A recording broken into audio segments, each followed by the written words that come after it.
Welcome our channel. TechShe. What happens when you swap a human gene with a Neanderthals?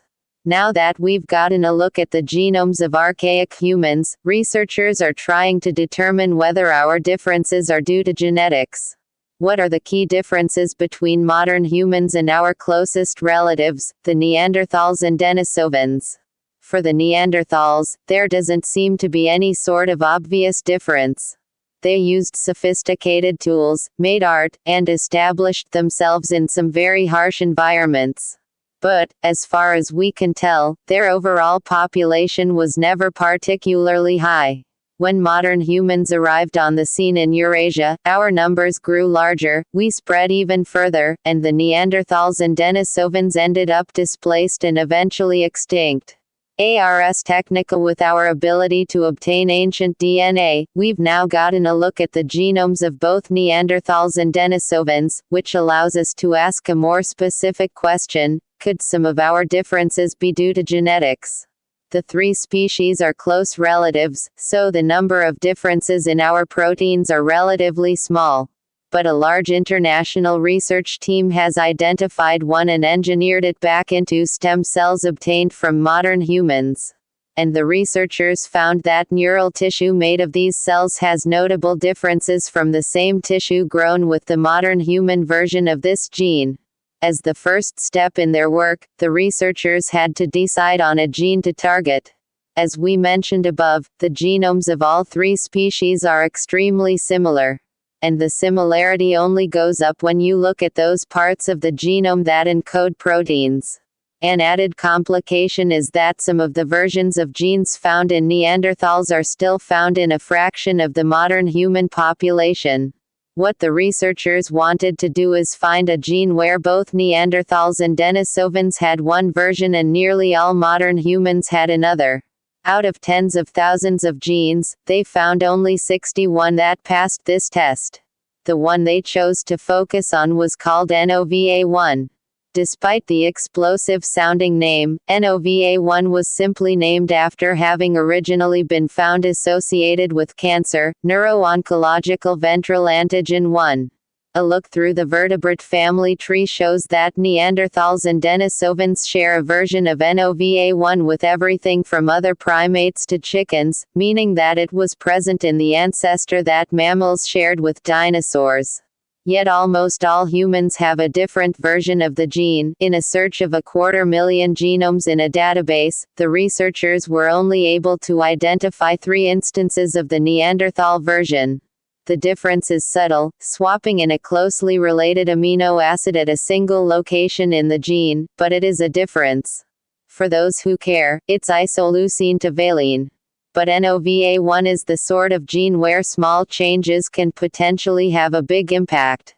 The RNAs that are used to make proteins are initially made of a mixture of useful parts separated by useless spacers that need to be spliced out. For some genes, the different parts can be spliced together in more than one way, allowing distinct forms of a protein to be made from the same starting RNA. NOVA1 regulates the splicing process and can determine which form of multiple genes gets made in cells where it's active. For NOVA1, the cells where it's active include many parts of the nervous system. If that last paragraph was somewhat confusing, the short version is this: NOVA1 can change the types of proteins made in nerve cells. And, since behavior is one area where modern humans may have been different from Neanderthals, it's an intriguing target of these sorts of studies. Obviously, there are ethical issues with trying to see what the Neanderthal version would do in actual humans. But some technologies developed over the past decade or so now allow us to approach the question in a very different way. First, the researchers were able to take cells from 2 different people and convert them into stem cells, capable of developing into any cell in the body. Then they used CRISPR gene editing technology to convert the human version of the gene into the Neanderthal version. Or, if you're less charitable, you could call it the chicken version. After performing extensive checks that indicated that NOVA1 was the only gene altered by the editing, the researchers induced the stem cells to form the neurons typical of the brain's cortex. The clusters of neural cells that resulted were smaller when they were formed by cells with the Neanderthal version of NOVA1, although these clusters had a more complex surface shape. The cells with the Neanderthal version also grew more slowly and tended to undergo a process that ends in cell death more often. So it was clear that the Neanderthal version altered the stem cells' behavior as they were converted into nerve cells. Differences were apparent on the genetic level as well. The research team looked for any genes that had altered activity, as measured by messenger RNA levels, in the cells with the Neanderthal NOVA1. There were quite a number of them, and they included some key regulators of neural development. And, as expected from a splicing regulator, there were hundreds of genes that saw changes to how their protein-coding RNAs were pieced together.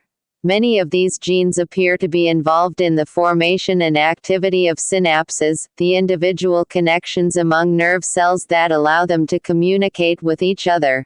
Not surprisingly, this altered the behavior of those connections.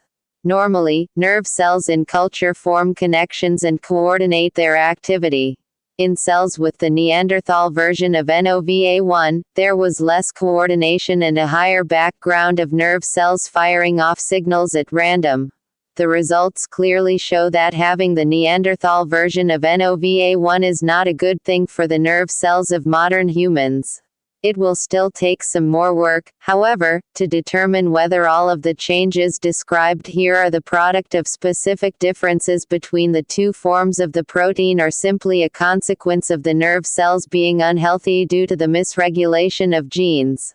But the researchers also caution against overinterpreting the results in general. While suggestive, these results are not a clear indication that gene changes make our brains fundamentally different from those of our closest relatives.